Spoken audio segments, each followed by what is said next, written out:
polyester prison. Okay, let's talk about it. Pushing P, right? They out here pushing polyester. You feel me? And as a result of them pushing polyester, you out here pushing plastic because they done found plastic all in the testes. How you think you gonna put plastic outside of your body and then it not have no effect on plastic inside of your body, right? And every time that they introduce us to plastic, they show drastic spikes in trends globally, right? Since the 1960s, after they introduced us to the plastic soles in shoes, there has been a global decline of fertility, right? But here you go, nearly all states sustain large fertility rate decline. So this is all of the states in the US.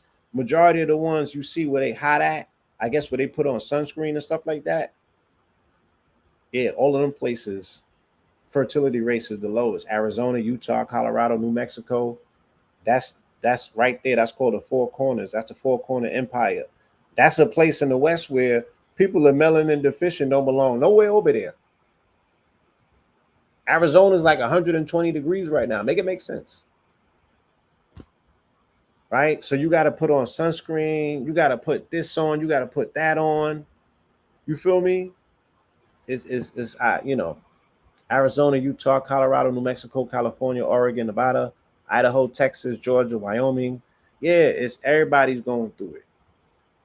Right? These rates reflect births per 1,000 women ages 15 to 44. All right. So, as you can see, the only countries that are having a positive fertility rate that are on the upswing are mainly countries that you find on the continent: Nigeria, Senegal, Ghana. Shout out to Niger and shout out to Pakistan. They're on the upswing. You know what I'm saying? They're on the upswing out there. I don't know if maybe they still, yeah, they these are regions actually where they wear the linen, because this is where I be getting some of my linen from, my African tailors and artisans from Ghana specifically, Nigeria specifically, Senegal. They always, you see them brothers, they got loose fitting clothes on or what have you. And Niger, these regions will be the parts of the continent where you would expect to see brothers in high quality fabrics, not synthetics. Right? Not synthetics. South Korea and the US and Mexico, South Korea and the US specifically, as well as China, the main buyers and suppliers of fashion, of foreign drip, of designer drip. You know what I'm saying? All that stuff is synthetic. Look at the hair wig market trends, right? We want to speak about synthetics that we put on the body and we put on the feet. What about the synthetics that's going in the hair? Okay? Can't ignore that either. This is a multi-billion-dollar industry. Look at what sort of change they turning over out here. The artificial hair integration.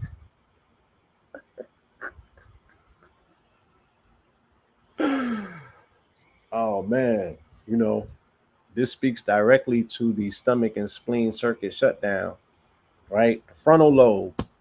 You know what I mean? You want to put the lace front on the frontal lobe, and it's slowly killing us. The artificial hair integration market is estimated at 1.9 billion in 2023, projected to reach 3.9 billion by 2033, and 2020. And yeah, it's continuously growing. Right? Look, they say artificial hair integration is very commonly suggested by fashion professionals and trichology, as it is very helpful maintaining hair density along with hiding split ends.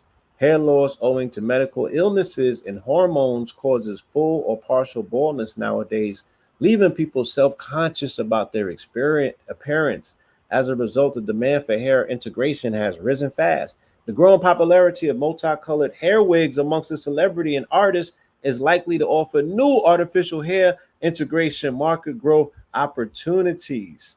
Amongst the men who lose their hair, inevitably feel self-conscious about their looks and may lack confidence when socializing. Fake hair not only solved the problem for hair loss, but also solved the issue of gray hair, baldness, and other male hair issue. Hair pieces can help men cover their natural hair volume and make their hair appear thicker, giving them a more attractive appearance and increasing their confidence when socializing or performing their jobs. Okay? Not aesthetic nihilism, aesthetic nylonism. Okay?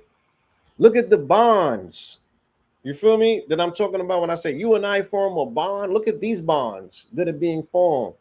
These are literally light code lockdown configurations in terms of the bonds that the people are putting on their body. Look at nylon. Or look at polyester. Right? It looks like jail bars. That's why it's a polyester prison. And your swimmers can't breathe. Think about when you suffocate and put plastic on somebody's face. That's what you're doing right there. God damn, they got us. You know what I'm saying? And the Gucci flip-flops. Hold on. All of this coming from DuPont. Okay? We did an amazing presentation on this platform a few years ago when we were speaking about the Rockefeller medicine men. And we spoke about DuPont's role in petrochemicals, how Rockefeller and DuPont changed the face of the planet and the world forever. How they not only declare war on Mama Earth, but they also declare war on Big Mama. Because Big Mama, with the unprecedented accounts of we are in cancer season, and Big Mama has been a leading candidate for different forms of cancer, and that's directly connected to petrochemicals, right? To Big Mama being exposed to the chemicals. From the fact that when we got ran off the land and we became city slickers and city dwellers and we migrated north, you know what I'm saying? We got locked into this current where we abandoned the food from the farm and we started going to the stores and the supermarkets. That's when we introduced our bodies to bioweaponry. You feel me? And that's where the attack actually started sticking and becoming effective. And we are now living in the remnants of a multi-generational campaign to destroy the melanated body by way of making its subtle inner body, its subtle energy body, what should I say, susceptible to addictions to toxins. You feel me? Because as much as they tell us what they do and how they do it, we still line up. We got to buy this stuff. We got to put this stuff on our bodies and in our bodies. And regardless of how much we know about what took place, we still participate. And they went so far to call it the polymer nylon 66, polymer 66. You know, they just one short of 6 from showing you that they obviously know that there was a light cone lockdown. It was made by a dude from IG Farben. IG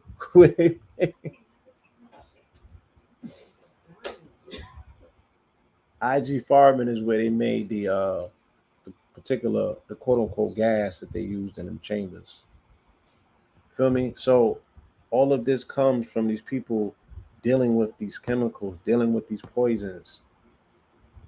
And these people have been responsible from day one, from introducing the petrochemicals and the plastics all the way back then as byproducts of the oil, which is the blood of the planet, which is carbon based. So the plastics that they're showing and giving you are looking like, you know, like bonds that are locked, you know, that are almost like hexagonal as well because they're carbon based. So they're gonna lock you in a cube. They're locking you in a prison. So they said the etymology of the word nylon. This is interesting. It tells you some evidence right here. They say DuPont went through an extensive process to generate names for its new product. Okay. John W. Eckleberry of DuPont states that the letters NYL were arbitrary and the own was copied from the suffixes of other fibers such as cotton or rayon. The later publication by DuPont explained that the name was originally intended to be no run, run meaning unravel, but was modified to avoid making such unjustified claim. Since the products were not really run-proof, the vowels were swapped to produce neuron, which was changed to nylon to make it sound like a nerve toxin, or they said a nerve tonic, For clarity and pronunciation, the I was changed to Y. A persistent urban legend exists that the name is derived from New York and London. However, no organization in London was ever involved in the research and production of nylon. Hmm. Hmm. So, overall production of synthetic fibers, however, dropped from 63% of the world's textile production in 65 to 45% of the world's textile production in the early 90s. The appeal of new technologies wore off and nylon's fabric was going out of style in the 70s.